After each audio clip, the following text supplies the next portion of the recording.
ആയിരക്കണക്കിന് വിദ്യാർത്ഥികൾ പഠിച്ചിറങ്ങിയ, ഇപ്പോൾ 300 ചില്ലാൻ വിദ്യാർത്ഥികൾ അറിവിനുകരുന്നതുമായ വിദായത്തുൽ ഹിദായ മദ്രസ മൂലപ്പറമ്പിൽ നിന്ന് സിയാറത്ത് കേന്ദ്രങ്ങൾ ഉൾപ്പെടുത്തി കൊടൈക്കനാലിലേക്ക്.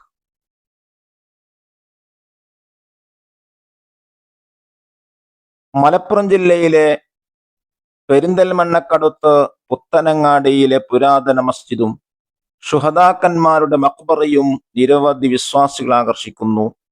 ഹിജറ 448 അന്നത്തെ നാടുവാഴിയുടെ സൈന്യവുമായുള്ള സംഘട്ടനത്തിൽ കൊല്ലപ്പെട്ട 21 ശുഹദാക്കന്മാരാണ് മഖ്ബറയിൽ അന്ത്യവിശ്രമം കൊള്ളുന്നത്. പള്ളി ഇമാമിനെ നാടുവാഴിയുടെ സൈന്യം കൊലപ്പെടുത്തിയത് സംഘട്ടനത്തിന് കാരണമായി. പൗരാണിക മുസ്ലിം പ്രദേശമാണ് പുത്തനങ്ങാടി. ചെറിയ പള്ളിയാണ് പുത്തനങ്ങാടിയിൽ ആദ്യമുണ്ടായിരുന്നത്. മുസ്ലിങ്ങൾ വർദ്ധിച്ചപ്പോൾ പള്ളി വിപുലീകരിക്കാനും ജുമുഅ തുടങ്ങാനും നാടുവാഴിയുടെ അനുവാദം തേടി. നാടുവാഴി അനുമതി നൽകിയില്ല. ഇപ്പോഴുള്ള പള്ളി തന്നെ ചുട്ടരിക്കുമെന്നും നിങ്ങളുടെ ബാങ്ക് വിളിയും മറ്റും എനിക്ക് അസഹ്യമാണെന്നും പറഞ്ഞു.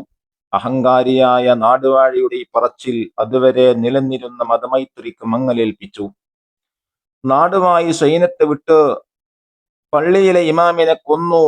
ഇത് സംഘർഷത്തിന് വഴിയൊരുക്കി. 3 തവണ സംഘട്ടനം നടന്നു. മുസ്ലിങ്ങളും ഹിന്ദുക്കളുമായ നിരവധി പേർ കൊല്ലപ്പെട്ടു. മുസ്ലിങ്ങൾ 21 പേരാണ് കൊല്ലപ്പെട്ടത്.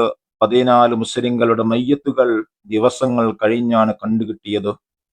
ഒരു കെട്ടിടത്തിനുള്ളിലാണ് ഈ മയ്യത്തുകൾ മറവ് ചെയ്തത്. 6 മാസങ്ങൾക്ക് ശേഷം ഒരു കേടും സംഭവിക്കാത്ത 6 മയ്യത്തുകൾ ഒരു കിണറ്റിൽ നിന്നും കണ്ടുകിട്ടി. അതെടുത്ത് തൊട്ടടുത്ത കെട്ടിടത്തിൽ മറവ് ചെയ്ത് അതിനിടെ നാടുവാഴി പള്ളി ചുട്ടരിച്ചിരുന്നു. ദിവസങ്ങൾക്കിടയിൽ മുസ്ലിം നേതാവ് പോക്കർ മൂപ്പൻ നാടുവാഴിയുടെ കഥ കഴിച്ചു. തല വെട്ടിയെടുത്തൊരു കല്ലിൽ പ്രതിഷ്ഠിച്ചു. ആ കല്ലും പിന്നീടെടുത്ത വലിയ 2 പള്ളികളും ഇന്നും നിലനിൽക്കുന്നു. പാലക്കാട് ജില്ലയിലെ നാട്ടുകല്ല് മക്കാം. ഈ മക്കാമിന്റെ അകത്ത് നിന്ന് വളർന്നു വന്ന കല്ലിൽ നിന്നാണ് ഈ പ്രദേശത്തിന് നാട്ടുകല്ല് എന്ന പേര് ലഭിച്ചത്. ഇവിടെ മറവിട്ട് കിടക്കുന്ന മഹാൻ അബൂ ഇസ്ഹാഖ് റളിയല്ലാഹു അൻഹു എന്നാണ് പറയപ്പെടുന്നത്. ഇതിൽ പല അഭിപ്രായ വ്യത്യാസങ്ങളുമുണ്ട്. അറബ് രാജ്യത്തിൽ നിന്നാണ് ഇവിടേക്ക് വന്നിട്ടുള്ളത്. മമ്പുറം തങ്ങൾ സിയാറത്ത് ചെയ്തിരുന്നു. ഈ വളർന്നു വരുന്ന കല്ല് മീസാൻ കല്ലാണ്. ഇതിന് 13 അടി ഉയരമുണ്ട്. മമ്പുറം തങ്ങളാണെന്ന് പറയപ്പെടുന്ന ഒരു സൂഫി വിദ്യൻ വളർന്നത് മതി എന്ന് പറഞ്ഞ് കല്ലിലടിച്ചപ്പോൾ ഒരു ഭാഗം അടർന്നു വീണു എന്നാണ് പഴമക്കാർ പറഞ്ഞു കേൾക്കുന്നത്. അടർന്നു വീണ കല്ലിന്റെ ഒരു ഭാഗം ഈ മഖ്ബറിന്റെ ചാരത്ത് തന്നെ നിലനിൽപ്പുണ്ടായിരുന്നു. റോഡ് വികസനത്തിനായി നാട്ടുകാർ റോഡിന്റെ ഒരു സൈഡിലേക്ക് മാറ്റിയിട്ടുണ്ട്. ഷേഖ് കമ്മു സൂഫി മക്കാം മലപ്പുറം ജില്ലയുടെയും പാലക്കാട് ജില്ലയുടെയും അതിർത്തിയിൽ നിൽക്കുന്ന കയ്യോട്ടിച്ചിറ പ്രദേശത്തുള്ള ഒരു മക്കാമാണിത്. മമ്പുറം തങ്ങളുടെ കാല് ജീവിച്ചിരുന്ന ഒരു മഹാനാണ് ഇദ്ദേഹം.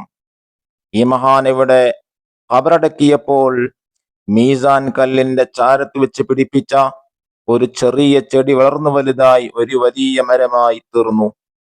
ഇതിൽ നിന്നുമുണ്ടാകുന്ന ഇലകൾ പറിച്ചു കൊണ്ടുപോയി പല അസുഖങ്ങൾക്കും ഉപയോഗിച്ച് അസുഖം മാറിയിട്ടുണ്ട് എന്ന വിവരമാണ് നമുക്ക് അറിയാൻ സാധിച്ചിട്ടുള്ളത്.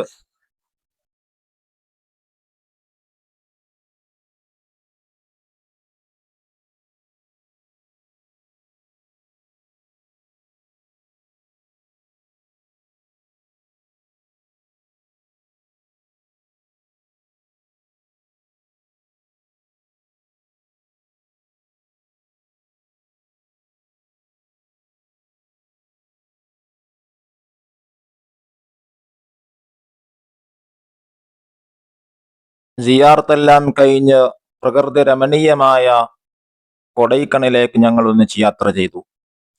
തമിഴ്നാട്ടിലെ ദിണ്ടിഗൽ ജില്ലയിലെ ഒരു പട്ടണമാണ് കൊടൈക്കനാൽ. പശ്ചിമഘട്ടത്തിൽ നിന്ന് വേർപെട്ട് പളനിമലയുടെ തെക്കേ അറ്റത്ത് സ്ഥിതി ചെയ്യുന്ന ഈ പ്രദേശം ഇന്ത്യയിലെ തന്നെ പ്രശസ്തമായ ഒരു മലയോര വിനോദസഞ്ചാര കേന്ദ്രവും മുനിസിപ്പാലിറ്റിയുമാണ്. സമുദ്രനിരപ്പിൽ നിന്ന് ഏകദേശം 2225 മീറ്റർ അഥവാ 7300 അടി ഉയരത്തിലാണ് കൊടൈക്കനാലിന്റെ സ്ഥാനം. പശ്ചിമഘട്ടത്തിന്റെ ഭാഗമായ പളനി മലകളിൽ സ്ഥിതി ചെയ്യുന്ന ഈ പ്രദേശം മലനിരകളുടെ രാജകുമാരി എന്ന വിശേഷണത്താൽ ലോകമെമ്പാടുമുള്ള സഞ്ചാരികൾ ആകർഷിക്കുന്നു. ഊട്ടി കഴിഞ്ഞാൽ തമിഴ്നാട്ടിൽ ഏറ്റവും പ്രിയങ്കരമായ ഹിൽ സ്റ്റേഷനിൽ ഒന്നാണിത്. ടൂറിസമാണ് ഈ പ്രദേശത്തെ ശ്രദ്ധ കേന്ദ്രമാക്കുന്നത്. പ്രദേശവാസികളുടെ പ്രധാന വരുമാന മാർഗവും ഇത് തന്നെ. പ്രകൃതി രമണീയമായ മലകൾ കൊണ്ട് അനുഗ്രഹീതമാണ് ഈ പ്രദേശം. മുനിസിപ്പൽ ഭരണമാണ് ഇവിടെ നിലനിൽക്കുന്നത്. നീലക്കുറിഞ്ഞി പൂക്കുന്ന അപൂർവം സ്ഥലങ്ങളിലൊന്നാണ് കൊടൈക്കനാൽ.